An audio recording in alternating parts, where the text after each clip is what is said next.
एई कहानी गोटे बहीर कला जादू द्वारा तांत्रिक विद्यारे बनाइथिबा एही बही किए जानिथिला एमिति भी गोटे बही बनी तारिबा बोली।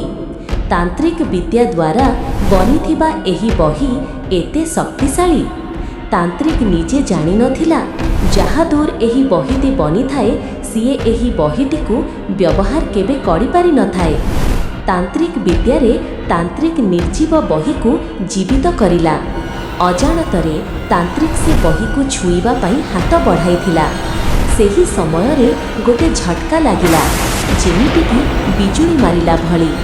से गोटे पाउंस साजी धुआं आकार रे से बही भितरे ता आत्माटी बांधी होई रहीगला। से दिनु से बही को गोटे शक्ति मिलिला।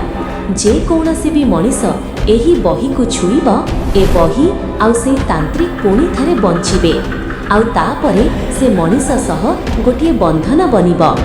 एबे से बही कोठी अछि केही जानि नाहंती, किंतु से बही एबे भी अपेक्षारे अछि गोटे मनीषर।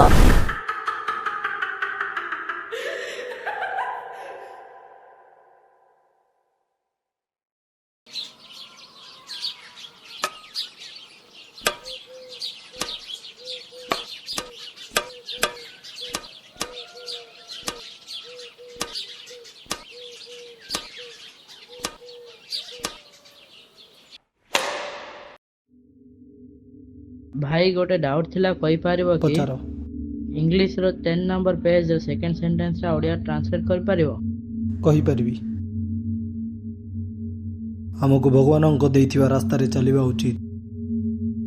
तेबे ए विराट समुद्र भी छोट लागिबो आउ तो जे कौनसी भी समय रे केबे भांगिबु नाही। खाली पेज नंबर कहले सब जान जोच एते टैलेंटेड केमती भाई? आज सकाळर 11टा बेले भुवनेश्वर गोटे गड़ी रे 30 वर्षीय व्यक्तिर रक्ताक्त शव मिलिबा जोगु सबु आश्चर्य होई पड़िछंती। पुलिस माने हत्यार जांच चलेछंती। आउ गोटे खबर आसीछि ओडिशार गजपति जिल्ला रे आज दिन 2 पहर रे 35 वर्षर पी अभिषेक को 25 वर्षर लिव इन पार्टनर वर्षा पाड़ी रो हत्या अभियोग रे गिरफ करा जायछि। पुलिस माने ए मामलार पुष्टि सबुबेले खाली से गोटे कथा बारंबार प्रत्येक थर ए दुनिया सोडी सारिलानी। जहाँ साम्राज्य को उन्नति पथरे नहीं थिला। कलिंग युद्ध केवल एक सामाजिक विजय नथिला बरं यह थिला अशोकଙ୍କ हृदय परिवर्तन कहानी।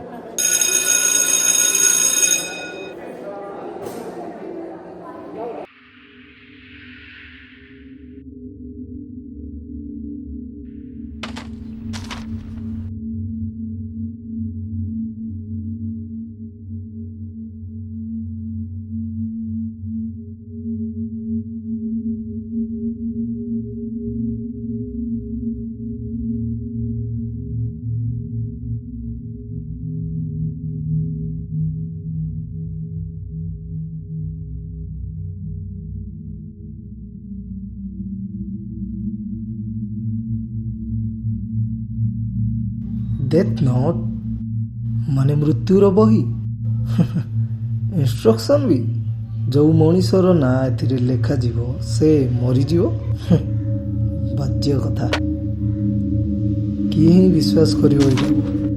एटा किए गोटे मजा करुथिवो आ किछि भी नाही। जो मनीषर ना एथिरे लेखा जीवो से मरी जीवो। Come on.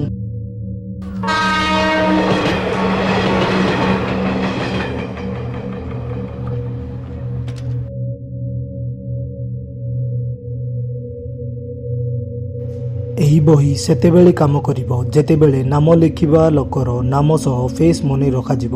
କାହିଁକି ନା ଗୋଟିଏ ନାମରେ ଥିବା 2ଟା କି ତାଠୁ ଅଧିକ ଅଙ୍କ ମୃତ୍ୟୁ ନ ହେଉ ବୋଲି। ଯଦି ମରିବା ରିଜନ୍ 40 ସେକେଣ୍ଡ ଭିତରେ ଲେଖାଯିବ ତେବେ ମରଣ ସେମିତି ହେବ ଯେମିତି ଲେଖାଯାଇଥିଲା ଅଥବା ହାର୍ଟ ଆଟାକରେ ମୃତ୍ୟୁ ହେବ।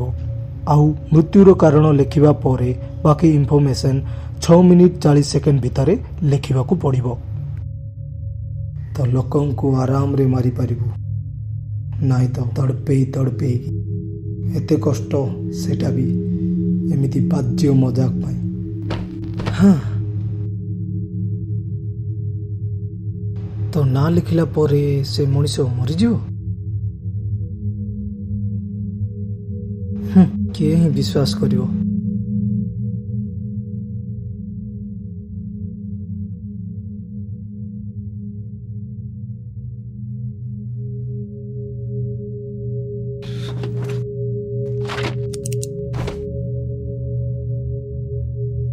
गोटे मिनिट मु ना लिखिला परे जदि किए मरीजिव तो मु कौन मर्डरर कहबी?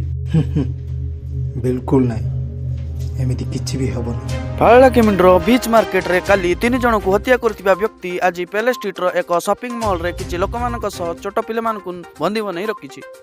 पुलिस माने सस्पेक्ट रो परिचय 25 वर्षर रविंद्र साहू बोली जणाइछन्ति।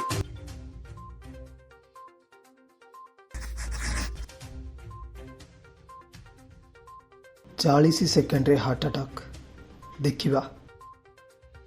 पुलिस को बहुत मेहनत करिया पड़ुछि। किए जानि कौ स्टेज कौ अवस्था रे थिबे। आई होप कि स्टेज मानकु किछि हेइ नथिबो। पुलिस माने बहुत ट्राई करूछन्ति जा हेइ परिबो सेमानक द्वारा। सेमिति तो किछि भी हेलानी। शायद मुई बेसी भाबी नेली।